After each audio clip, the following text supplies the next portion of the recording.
آج کی رات بھی اس نے رضیہ کو افیون کی گولی دیتے ہوئے کہا، یہ لو، ننھے کو کھلا دو، اختر کے آنے کا وقت ہو رہا ہے۔ رضیہ نے بچے کو گود میں اٹھایا اور کڑوی گولی اس کے منہ میں رکھ کر اسے دودھ پلانے بیٹھ گئی تاکہ اسے تلخی کچھ کم محسوس ہو۔ بچہ کچھ ہی دیر میں سو گیا۔ آج رات اختر کے پاس جانے سے پہلے حمزاد نے رضیہ سے کہا، میرا خیال ہے کہ اب وہ وقت قریب آ گیا ہے جب تمہیں اپنی محبت اور ہمت دونوں کا ثبوت دینا ہے۔ میں سمجھی نہیں، رضیہ نے آواز کی سمت دیکھا۔ میں تم سے یہ بات نہیں چھپانا چاہتا کہ تمہارے والدین تمہاری شادی کے لیے راہ ہموار کر رہے ہیں۔ اس کے بعد حمزاد نے زرینہ اور قدیر بیگ کے درمیان ہونے والی گفتگو سے اسے آگاہ کر دیا۔ یہ بات کسی حد تک میرے علم میں بھی تھی، اس لیے کہ امی نے بھی ڈھکے چھپے لفظوں میں میری رضامندی چاہی تھی، مگر میں نے انہیں کوئی جواب نہیں دیا۔ اور جواب بھی کیا دے؟ رضیہ بولی، تم نے جواب نہ دے کر اچھا ہی کیا۔ تمہارا اقرار یا انکار دونوں ہی مصیبت ہوتے۔ ابھی تو بات گول مول ہے، مگر میں تمہیں یہ بتا دوں کہ تمہاری امی بھی اب اس بات سے آگاہ ہو چکی ہیں کہ تم اختر سے ملتی ہو۔ وہ ایک رات تمہیں اور اختر کو باغ میں چھپ کر دیکھ چکی ہیں۔ حمزاد نے رضیہ کو سب کچھ صاف صاف بتا دیا۔ کیا؟ رضیہ اچھل پڑی۔ تم نے مجھے پہلے کیوں نہیں بتایا؟ بتانے سے فائدہ بھی کیا ہوتا؟ وہ اس بات پر خوش ہیں، ان کے سر سے ایک بوجھ اتر جائے گا، اور تم تو ویسے بھی اختر سے منسوب تھی۔ آخر اس میں حرج ہی کیا تھا؟ شاید یہی سب کچھ سوچ کر انہوں نے تمہیں آزاد چھوڑ دیا کہ تمہیں اور اختر کو زیادہ سے زیادہ قریب ہونے کا موقع مل سکے۔ لیکن اب رضیہ کچھ کہتے کہتے رک گئی، کیونکہ اسی وقت کھڑکی کے پاس ایک سایہ سا لہرایا تھا۔ وہ آ گیا۔ رضیہ نے سرگوشی کی اور جلدی سے اٹھ کر دبے پاؤں کمرے سے نکل گئی۔ رضیہ آخر اب کیا چاہتی ہے؟ اب اگر دیر ہوئی تو معاملہ بگڑ جانے کا خطرہ ہے۔ میں نے حمزاد کو مخاطب کیا۔ آپ کا خیال بالکل ٹھیک ہے، میں آج اس سے یہی بات کرنے والا تھا۔ آج دن ہی میں زرینہ اپنے بھائی جمشید علی سے مل کر آئی ہے۔ زرینہ کی منت سماجت پر وہ کچھ نیم راضی ہیں، اس لیے بہر صورت یہی ہے کہ 2-1 دن میں ہی رضیہ کے ہاتھوں اختر کا قتل ہو جائے، ورنہ یہ راتیں پھر کبھی لوٹ کر نہیں آئیں گی۔ ابھی میرے لیے اور بہت سے مسئلے ہیں جن سے قبل از وقت آپ کو آگاہ کر دینا چاہتا ہوں۔ وہ کیا؟ میں نے دریافت کیا۔ اختر کے قتل کے بعد بھی معاملہ فوراً ہی نہیں نمٹ جائے گا۔ حمزاد نے کچھ سوچتے ہوئے کہا، یعنی؟ میں سمجھا نہیں۔ آپ کے سر کے ساتھ اس کا جسم جڑنے کے بعد آپ کو پوری طرح حواس میں آنے کے لیے کم از کم 21 دن لگیں گے، اور یہ 21 دن آپ کے لیے اور خود میرے لیے بھی بڑے صبر آزما اور عذابناک ہوں گے۔ میں آپ سے کچھ چھپانا نہیں چاہتا، ان 21 دنوں میں بھی پوری طرح معطل ہو کر رہ جاؤں گا۔ مجھے آپ کی اور اپنی تکمیل کے لیے یہ دن دنیا کی نظروں سے پوری طرح چھپ کر گزارنے ہوں گے۔ ساتھ ساتھ اپنی حفاظت کا بھی پہلے سے انتظام کرنا پڑے گا تاکہ ہمیں کوئی نقصان نہ پہنچا سکے۔ حمزاد کی بات سن کر مجھے کچھ خوف سا محسوس ہوا۔ آخر یہ 21 دن کس طرح گزریں گے؟ میں نے اس سے پوچھا، کیا تمہاری قوتیں سلب ہو جائیں گی؟ تقریباً، حمزاد نے کہا۔ میرے لیے ضروری ہوگا کہ نئے جسم سے ربط پیدا کروں، اس میں بے انتہا تکلیف کا سامنا مجھے بھی ہوگا اور آپ کو بھی۔ ہم دونوں میں سے کوئی بھی کہیں آنے جانے کے قابل نہیں رہے گا۔ کیا مجھ سے یہ قوت بھی چھن جائے گی جو مجھے اس وقت حاصل ہے؟ میری مراد تصور کی قوت سے ہے، میں نے گھبرا کر پوچھا۔ نہیں، صرف یہی قوت مجھ میں اور آپ میں برقرار رہ جائے گی، باقی تمام قوتیں اس 21 دن کے عرصے میں مفلوج ہو جائیں گے۔ حمزاد نے جواب دیا، تم نے مجھے بتایا تھا کہ اختر کے قتل ہوتے ہی تم اس کے جسم کے ساتھ میرا سر جوڑ دو گے، لیکن اگر اختر کو حویلی کے باغ میں قتل کیا گیا تو بہرحال 21 دن وہیں گزارنے ہوں گے، اور یہ میرے خیال میں بہت خطرناک ہوگا۔ وہاں تو ہم ہر طرح سے غیر محفوظ ہوں گے۔ ہوگا یہ کہ میں اختر کے جسم کے ساتھ آپ کا سر جوڑتے ہی آپ کو لے کر فوراً خانقاہ میں پناہ لے لوں گا، پھر 21 دن ہم اسی خانقاہ میں رہیں گے، حمزاد نے بتایا۔ اور رضیہ کا کیا ہوگا؟ ابھی کچھ نہیں کہا جا سکتا کہ حالات کیا رخ اختیار کریں گے۔ رضیہ کی وفاداری کے امتحان کا وقت اب آیا ہے۔ امید ہے وہ اس امتحان میں پوری اترے گی، مگر نامعلوم کیوں کبھی بھی مجھے یہ خیال سے آتا ہے کہ کہیں رضیہ ہمارے ساتھ دھوکہ نہ کر رہی ہو۔ تم نے کبھی اختر اور اس کے درمیان ہونے والی گفتگو سنی ہے؟ میں نے حمزاد سے سوال کیا۔ کئی بار سنی ہے، مگر جہاں تک میرا علم مجھے بتاتا ہے وہ آپ کے ساتھ مخلص ہے، اور یہ سب کچھ وہ آپ ہی کے لیے کر رہی ہے، ورنہ یہ بھی ممکن تھا کہ وہ اختر کے قتل پر آمادہ ہی نہ ہوتی۔ حمزاد نے کہا، تمہارے علم پر مجھے کچھ شک نہیں، لیکن میں خود بھی یہ نہیں سمجھ پاتا کہ میرے ذہن میں ایسے خیالات کیوں آتے ہیں۔ جب بھی اسے اختر کے ساتھ دیکھتا ہوں وہ مجھے بدلی بدلی سی لگتی ہے، جیسے وہ رضیہ نہ ہو، کوئی اور ہی لڑکی ہو، یا پھر یہ کہ جو لڑکی ایک مرد سے بے وفائی کر سکتی ہے، اس سے جھوٹی محبت جتا سکتی ہے، وہ کسی دوسرے مرد کے ساتھ کس طرح وفادار ہو سکتی ہے۔ آپ کا یہ سب کچھ کہنا بجا ہے، مگر آپ نے ہی اسے مجبور کیا ہے۔ وہ آپ ہی کے بچے کی ماں ہے، لیکن اگر اس کے باوجود آپ اسے ناپسند کرتے ہیں تو یہ کوئی مسئلہ نہیں۔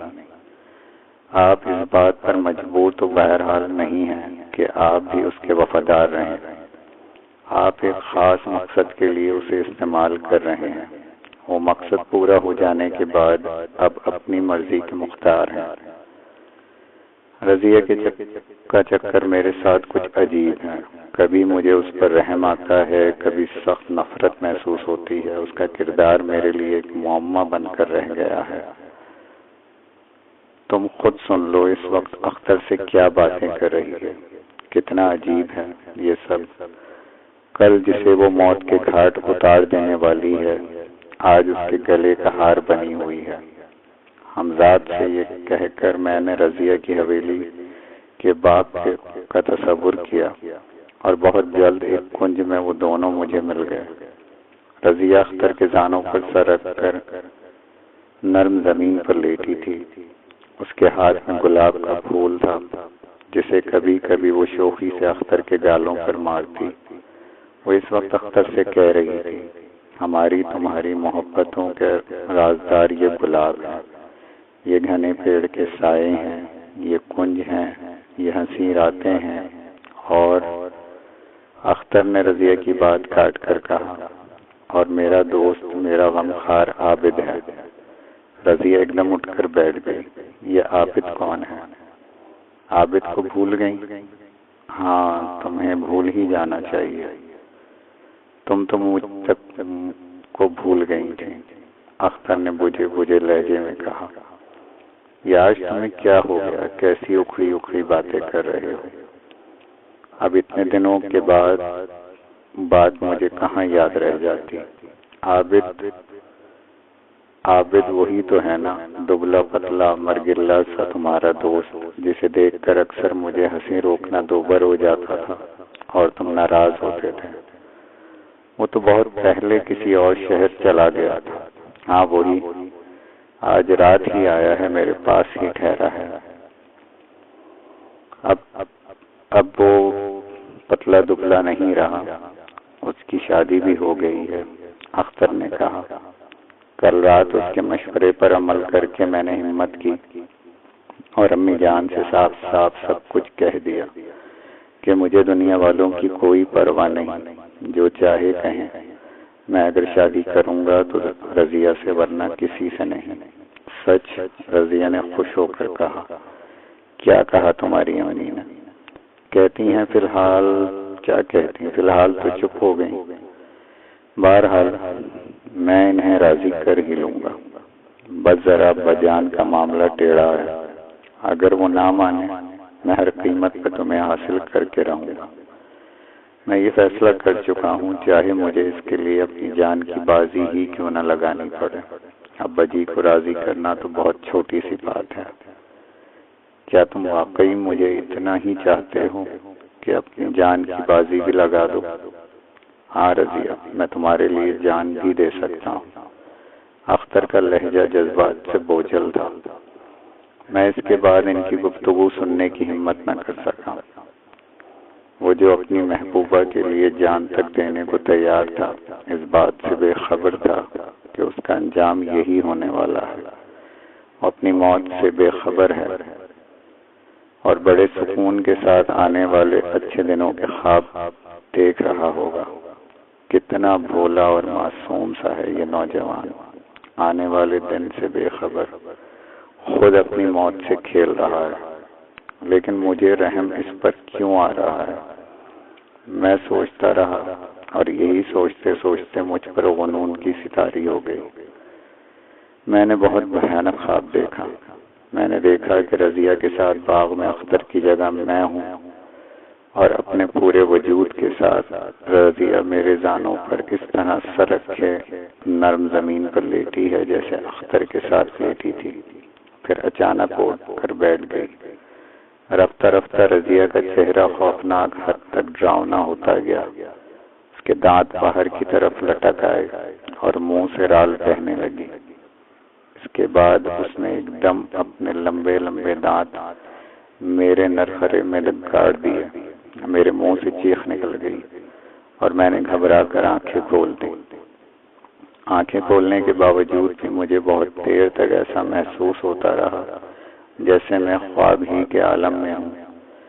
آنکھیں کہتی جو کچھ میں دیکھ رہا ہوں حقیقت ہے، لیکن ذہن اسے خواب ہی سمجھنے پر آمادہ تھا۔ کچھ دیر بعد نیند نے پھر مجھ پر یلغار کر دی اور میں سو گیا۔ دوسری صبح آنکھ کھلی تو حمزاد موجود نہیں تھا۔ میں اپنی خاص قوت کو بروئے کار لایا اور آج خلاف معمول رضیہ کی حویلی کے بجائے اپنی حویلی کا تصور کیا۔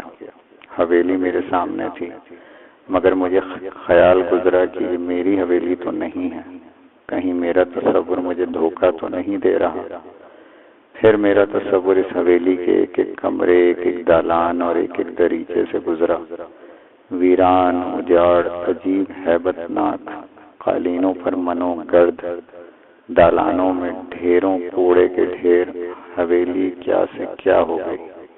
اتنے سے دنوں میں سوچ رہا تھا اور دیکھ رہا تھا۔ یہ شام کا وقت تھا۔ میرا تصور اپنی حویلی سے بھٹکتا ہوا شہر کے گلی کوچوں میں آ گیا۔ لوگ اسی طرح ہیں، سب کچھ وہی ہے، وہی چہرے، وہی راستے، وہی اپنے، وہی بیگانے۔ بدلا تو صرف میں تھا۔ بچھڑنے والوں کو لوگ کتنی جلدی بھول جاتے ہیں۔ کسی لب پر اب میرا ذکر تک نہیں، کہیں میرا چرچا نہیں۔ کیا سب لوگ وہی ہیں؟ کیا میں اتنا ہی بے وقت تھا، اسی قابل تھا کہ بھلا دیا جاؤں؟ میرا تصور نہ جانے کب تک انہی آشنا اجنبی سے رستوں سے گزرتا رہا اور میں اس وقت چونکا جب میں نے بالکل سامنے رضیہ کی حویلی دیکھی۔ میرا تصور رضیہ تک پہنچنے کے لیے بےتاب ہو گیا۔ وہ میرے سامنے تھی، ابھی کچھ دیر پہلے نہا چکی تھی، بالکل تازہ کھلے ہوئے چنبیلی کے پھول کی طرح۔ سفید جمپر اور غرارے میں اس سے میں نے پہلی مرتبہ دیکھا تھا۔ کالے کالے لمبے بال شانوں پر دونوں طرف بکھرے ہوئے تھے، جنہیں وہ ہاتھوں سے جھٹک رہی تھی، اور اس کا بچہ اس وقت خلاف معمول کلکاریاں مار رہا تھا۔ میں یہ کہہ رہی تھی کہ رضیہ کے الفاظ اس کے منہ میں ہی رہ گئے۔ اس کی ماں زرینہ اچانک ہی کمرے میں داخل ہوئی تھی اور آتے ہی بولی، میری سمجھ میں نہیں آتا تو ہمیشہ اکیلے میں کس سے باتیں کیا کرتی ہے؟ یا تو پاگل ہے یا میں نے کئی بار تجھے اس طرح بہکی باتیں کرتے سنا ہے۔ رضیہ جلدی سے بولی، کچھ بھی تو نہیں امی، میں تو منع سے باتیں کر رہی تھی۔ آپ تو بات کا پتنگڑ بنا دیتی ہیں۔ یہ بات نہیں ہے بیٹی، اب تو پرائے گھر کی ہونے والی ہے۔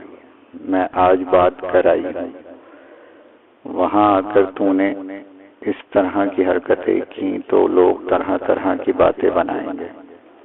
تو ویسے ہی بدنام ہے، میں نہیں چاہتی لوگ تیرے جنم پر تھوکیں یا مجھ پر۔ زرینہ کی بات سن کر رضیہ کے ساتھ ساتھ میرے اور حمزاد کے کان بھی کھڑے ہو گئے، جو اس وقت کمرے ہی میں موجود تھے۔ غالباً میرے تصور کے وہاں پہنچنے سے قبل رضیہ سے کچھ بات کر رہا تھا، جس کا جواب رضیہ نے دینا چاہا ہوگا کہ اچانک زرینہ آ گئی اور بات ادھوری رہ گئی۔ امی کیا بات کرائی ہیں آپ اور کس سے؟ رضیہ نے پوچھا۔ ارے اور کس سے بات کر کے آتی، تیرے ماموں کو منا کر آئی، اور آج دوپہر بعد تو تیرے ابا بھی میرے ساتھ گئے تھے۔ دیکھ اب ایک بات کان کھول کر سن لے، میں جلد سے جلد تیرے ہاتھ پیلے کرنے والی ہوں۔ اب اختر سے ملنا جلنا قطعی بند کر دے۔ اور مگر امی میں تو ان سے کبھی ملتی بھی، بس رہنے دے، میں بھی تیری ماں ہوں، جو کہہ دیا اس پر عمل کرنا۔ دیکھ بیٹی، اس میں عزت ہے، وقار ہے، ہم لوگ کوئی ایرے خاندان کے نہیں ہیں۔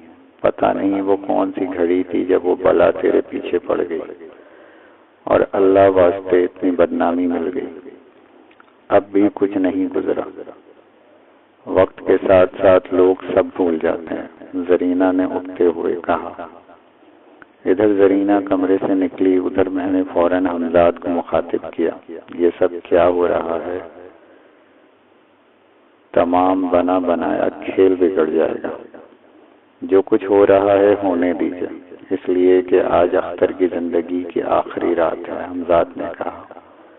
تم کہاں چلے گئے؟ میری آواز سن رہے ہو؟ جواب کیوں نہیں دیتے؟ یہ رضیہ کی آواز تھی، جو میرے اور حمزاد کے درمیان ہونے والی گفتگو سننے کی اہل نہیں تھی۔ وہ سمجھ رہی تھی کہ شاید حمزاد کہیں جا چکا ہے۔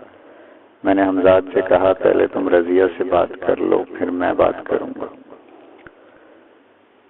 کیا بات ہے، بولو، میں یہیں تمہارے پاس ہوں۔ حمزاد نے رضیہ کو مخاطب کیا۔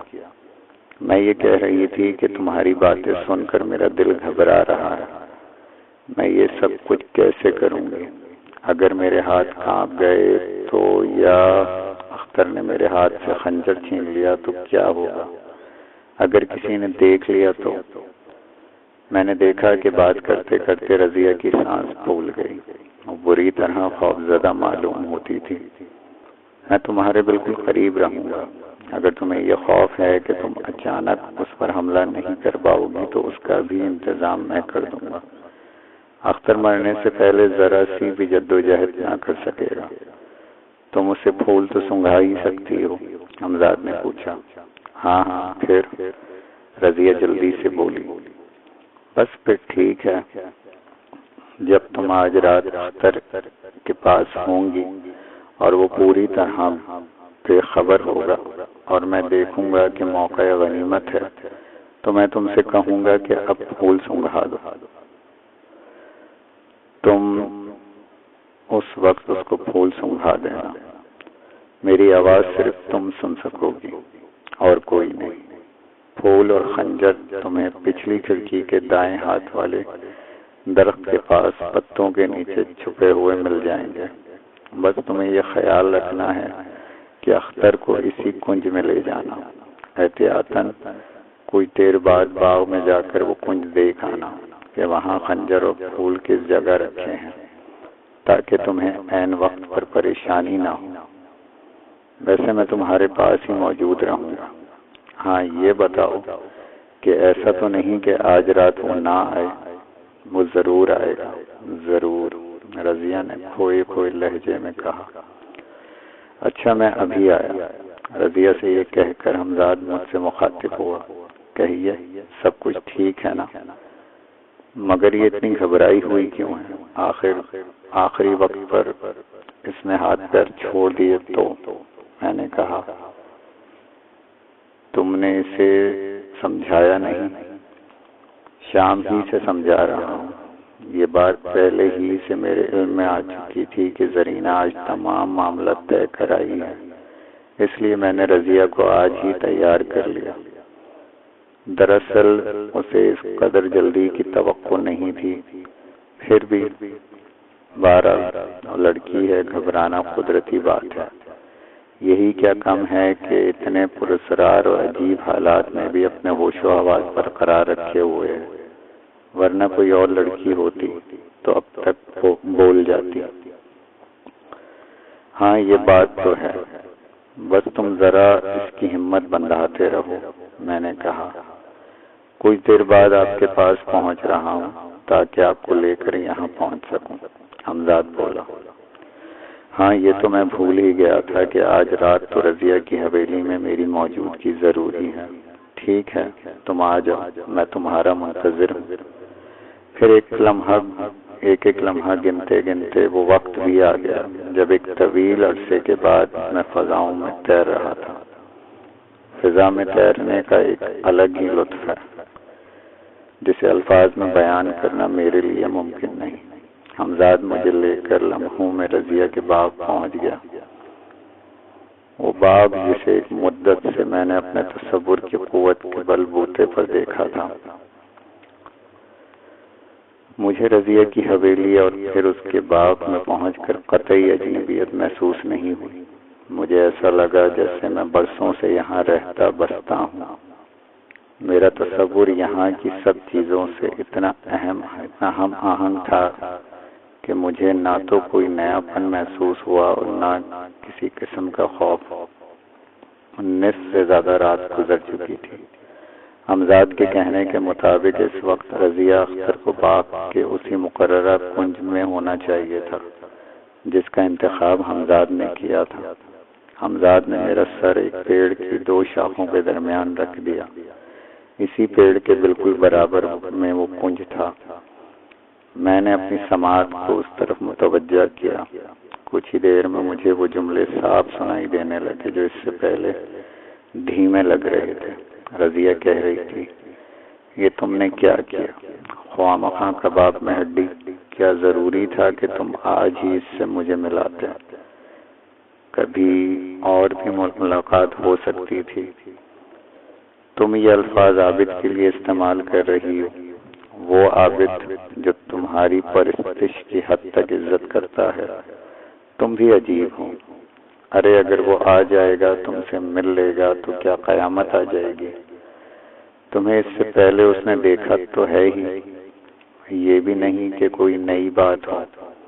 تم بھی بس خواہ مخواہ روٹ جاتی ہو۔ یہ آواز اختر کی تھی۔ میرا دماغ سنسنانے لگا۔ اگر دل ہوتا تو اس کی دھڑکنیں ضرور تیز ہو جاتی۔ مجھ پر گھبراہٹ سی طاری تھی۔ یہ دھڑکا لگا ہوا تھا کہ اختر کا جسم حاصل کر سکوں گا یا نہیں۔ دراصل میں رضیہ کی طرف متوجہ تھا۔ وہ اختر سے ایسے والہانہ انداز میں ملتی تھی، اس کی سچی انسیت کا گمان ہوتا تھا۔ چنانچہ اس وقت بھی مجھے یہ فکر لگی ہوئی تھی کہ رضیہ عین وقت پر مجھے داغا دیکھ کر اختر سے نہ مل جائے۔ وقت ضائع مت کرو رضیہ، اسے زیادہ باتوں میں مت الجھاؤ۔ حمزاد نے سرگوشی کی جسے صرف میں اور رضیہ ہی سن سکتے تھے۔ بس وہ آتا ہی ہوگا، اختر نے رضیہ سے کہا، اور اس سے پہلے کہ وہ آ جائے اختر نے رضیہ کو اپنی باہوں میں سمیٹ لیا۔ فقرہ اس نے ادھورا ہی چھوڑ دیا۔ یہ منظر میرے لیے بڑا صبر آزما تھا۔ رضیہ کو اختر کی آغوش میں دیکھ کر مجھ سے ضبط نہ ہوا۔ آخر اب کس بات کا انتظار ہے؟ میں نے حمزاد سے کہا۔ حمزاد نے میری بات کا جواب دینے کے بجائے رضیہ کو مخاطب کیا۔ رضیہ جلدی کرو ورنہ بنا بنایا کھیل بگڑ جائے گا۔ اس وقت رضیہ اختر کی کسی بات کا جواب دے رہی تھی۔ کیا واقعی تم میرے لیے جان دے سکتے ہو؟ لیکن ابھی جو تم نے کہا کہ عابد، رضیہ کچھ کہتے کہتے رک گئی۔ شاید اس کا سبب یہ تھا کہ اس نے حمزاد کا فقرہ سن لیا تھا۔ اس کا دایاں ہاتھ آہستہ سے کنج میں ایک طرف رینگ گیا۔ دوسرے ہی لمحے اس کے ہاتھ میں ایک پھول تھا۔ یہ ہماری محبت کی آخری یادگار ہے، رضیہ نے معنی خیز لہجے میں اختر سے کہا۔ اختر نے کچھ نہ سمجھتے ہوئے رضیہ کے ہاتھ سے پھول لیا اور کہا، آخری یادگار؟ سونگھ کر دیکھو کیسی مست خوشبو ہے۔ رضیہ سچ بات کہہ گئی تھی۔ یہ عام گلابوں سے مختلف لگتا ہے مگر ہے خوبصورت۔ اختر نے یہ کہتے ہوئے ایک گہری سانس لی۔ پھول اب اس کی ناک تک پہنچ چکا تھا مگر اس کی خوشبو بہت عجیب ہے۔ رضیہ، یہ میرا سر کیوں گھومنے لگا؟ قریب آ جاؤ، مجھے سنبھالو۔ میرا دل کیوں ڈوب رہا ہے؟ مجھے چکر آ رہے ہیں۔ رضیہ، یہ پھول مجھے کیا؟ میں اس کے ساتھ ہی رضیہ کی طرف اٹھتے ہوئے اختر کے ہاتھ ایک طرف گر گئے اور سر بھی ایک طرف ڈھلک گیا۔ اس کا جسم کونج میں بے حس و حرکت پڑا ہوا تھا اور رضیہ کھوئی کھوئی آنکھوں سے گمسم اسے دیکھے جا رہی تھی۔ کیا یہ مر گیا؟ میں نے حمزاد سے پوچھا۔ نہیں، صرف بے ہوش ہوا ہے مگر اب کبھی ہوش میں نہیں آئے گا، حمزاد نے جواب دیا۔ پھر رضیہ کو مخاطب کر کے بولا، رضیہ، میری روح سخت مضطرب ہے، اب دیر نہ کرو، میں ہلکان ہو رہا ہوں۔ حمزاد کی آواز پر ایک عجیب سی رقت طاری تھی جس نے رضیہ کو چونکا دیا۔ ہاں، میں اپنا وعدہ پورا کروں گی، تمہیں جسم مل جائے گا، اختر کا جسم۔ اس کے بعد رضیہ کا ہاتھ پھر ایک مرتبہ کنج میں رینگ گیا۔ اب اس کے ہاتھ میں خنجر تھا۔ میں اپنی محبت کی خاطر سب کر گزروں گی، میں اختر کو قتل کر دوں گی۔ رضیہ پر اس وقت جنونی کیفیت طاری تھی۔ اچانک قریبی کنج میں کچھ کھٹکا سا ہوا، جیسے کوئی دبے پاؤں گزرا، مگر میں نے اس پر کچھ دھیان نہ دیا اور نہ ہی رضیہ نے اس طرف توجہ کی۔ میری تمام تر توجہ اس وقت رضیہ پر مرکوز تھی۔ رضیہ خنجر ہاتھ میں لیے نہ معلوم کس بات کی منتظر تھی۔ مجھے یہ لمحے بہت گراں گزر رہے تھے۔ نہ جانے کیسے رضیہ کی ہجانی کیفیت اچانک ختم ہو گئی تھی۔ میں نے دیکھا اب اس کا ہاتھ نمایاں طور پر کانپ رہے تھے۔ شکار سامنے ہے اور شکاری بے بس۔ آخر رضیہ کو کیا ہو گیا ہے؟ میں نے سوچا اور حمزاد سے بولا، کیا ہمارا سب کچھ کیا دھرا رائے گا جائے گا؟ کسی طرح اسے راہ پر لاؤ۔ حمزاد نے میری بات کا جواب دیا، میں اپنی پوری کوشش کر رہا ہوں مگر آپ جانتے ہی ہیں وہ ایک لڑکی ہے، اس کی یہ حالت ہونا قدرتی امر ہے۔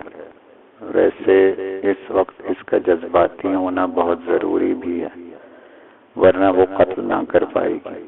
اس کے جذبات کو مزید ہوا دینا آپ ہی کا کام ہے۔ میں نے حمزاد کے مشورے پہ فوری عمل کیا اور بآواز و بلند رضیہ کو مخاطب کر کے کہا، رضیہ، ان قیمتی لمحوں کو ضائع نہ کرو، یہ لمحے پھر کبھی واپس نہیں آئیں گے۔ وہ دنیا ہماری منتظر ہے جہاں تم، میں اور بچے کے ہمراہ ہمیشہ ہمیشہ کے لیے چلے جائیں گے، اس ذلت و رسوائی کی دنیا سے بہت دور، جہاں ہمیں روکنے والا کوئی نہ ہوگا۔ میں کہے جا رہا تھا، میں نے دیکھا کہ رضیہ کے چہرے کا رنگ بدلنے لگا۔ میری باتوں کا اس پر خاصا اثر ہوا۔ تم کیا سچ کہہ رہے ہو؟ ہاں، تم ٹھیک ہی کہتے ہو۔ میں یہ دنیا چھوڑ دوں گی، میں اختر کو قتل کر دوں گی۔ میں اپنے بچے کا مستقبل تاریک نہیں کر سکتی۔ نہیں، رضیہ واقعی جذباتی ہو گئی تھی۔ تو پھر چلاؤ خنجر، انتظار کس بات کا ہے؟ اچانک جیسے رضیہ کے ہاتھوں میں بجلی کی سی تیزی آ گئی۔ اس نے اختر کے گلے پر تیز خنجر پھیر دیا تھا۔ گرم گرم خون کی دھار اختر کے گلے سے ابل کر رضیہ کے کپڑوں سے ٹکرائی۔ رکو مت رضیہ، میں نے رضیہ سے کہا۔ اختر کا جسم اس وقت ایک مرتبہ زور سے تڑپا اور اس کے کٹے ہوئے گلے سے خر خر کی آوازیں نکلنے لگیں، جیسے بکرے کو ذبح کرنے کے بعد اس کے گلے سے نکلتی ہیں۔ اختر کا آدھا گلا کٹ چکا تھا اور اس کا خون کنج کی ہری ہری گھاس کو سرخ کر رہا تھا۔ اسی وقت قریبی کنج سے ایک سایہ سا نکل کر بھاگا اور اندھیرے میں نہ جانے کدھر غائب ہو گیا۔ یہ ایسا وقت نہیں تھا کہ میں اس طرف توجہ دے سکتا۔ میں نے رضیہ کو پھر مخاطب کیا۔ اب کیا دیکھ رہی ہو؟ اس کی گردن اس کے جسم سے علیحدہ کر دو ورنہ کام ادھورا ہی رہ جائے گا۔ میرے فوراً بعد ہی امزاد بولا، اور ہاں ذرا دیکھ کر چلانا، گردن سیدھی ہی کٹے۔ لیکن میں نے دیکھا کہ نہ تو میری ہی بات کا رضیہ پر کوئی اثر ہوا، نہ ہمزاد کے سکرے گا۔ ایک مرتبہ پھر ہاتھ میں خنجر لیا اٹھ کھڑی ہوئی تھی جیسے پتھر ہو گئی ہو۔ رضیہ باری باری میں نے اور ہمزاد نے اسے کئی مرتبہ مخاطب کیا۔ خود کو سنبھالو رضیہ، یہی تمہاری محبت کا امتحان کا وقت ہے۔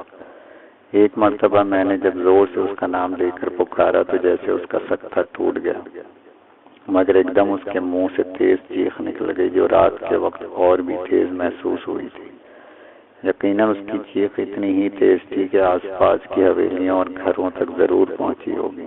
میرے اوسان خطا ہو گئے، مگر ہمزاد ہمت نہ ہارا، برابر رضیہ کو اس بات پر اکساتا رہا کہ وہ اختر کا سر اس کے جسم سے علیحدہ کر دے۔ آخر وہ اپنی کوشش میں کامیاب ہو ہی گیا۔ رضیہ کا ہاتھ اب تیزی سے اختر کی گردن پر چل رہا تھا۔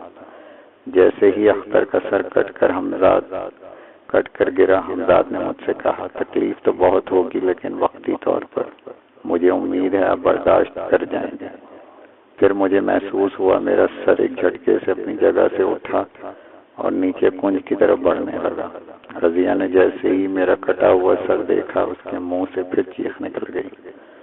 اب وہ بالکل پاگلوں کی طرح چیخ رہی تھی، دیکھ لو، میں نے اسے قتل کر دیا، میں نے اختر کو قتل کر دیا، میں نے قتل کر دیا۔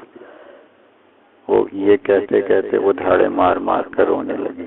اسی لمحے ایک جھٹکے کے ساتھ میرا کٹا ہوا سر اختر کی کٹی ہوئی گردن سے مس ہوا اور مجھے ایسا لگا جیسے کسی نے میری گردن کی ہڈیاں بھرپور طریقے سے توڑ دی ہیں۔ میرے منہ سے چیخ نکل گئی۔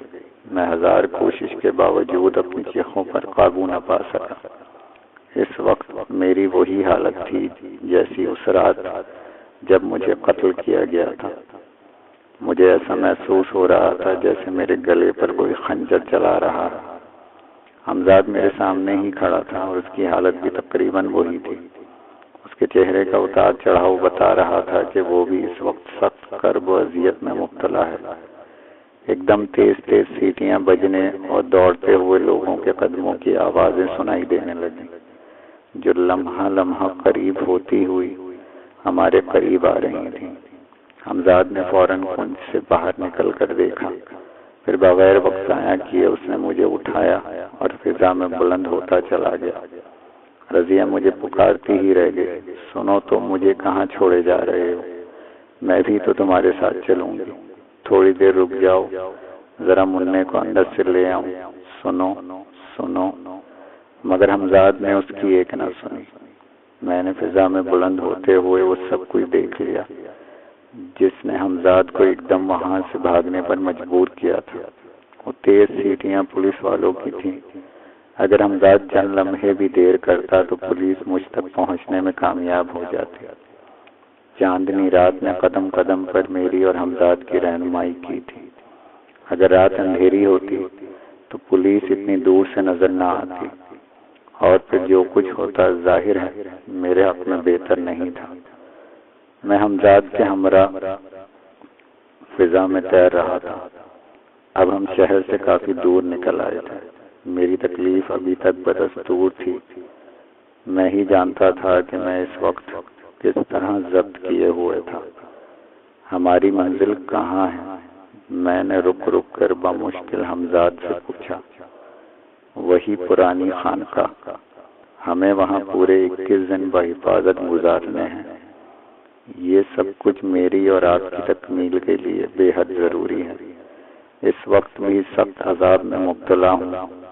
یقین کیجئے اس وقت جو کرب آپ محسوس کر رہے ہیں اس سے میں بھی گزر رہا ہوں، اس لیے کہ میں آپ ہی کے تو جسم لطیف ہوں۔ جب مادی جسم اذیت میں مبتلا ہو تو جسم لطیف پر بھی وہی کیفیت ہوتی ہے۔ نہ معلوم اس وقت کیوں مجھے حمزات پہ بے انتہا رحم آیا۔ وہ خواہ مخواہ میرے لیے عذاب میں مبتلا تھا۔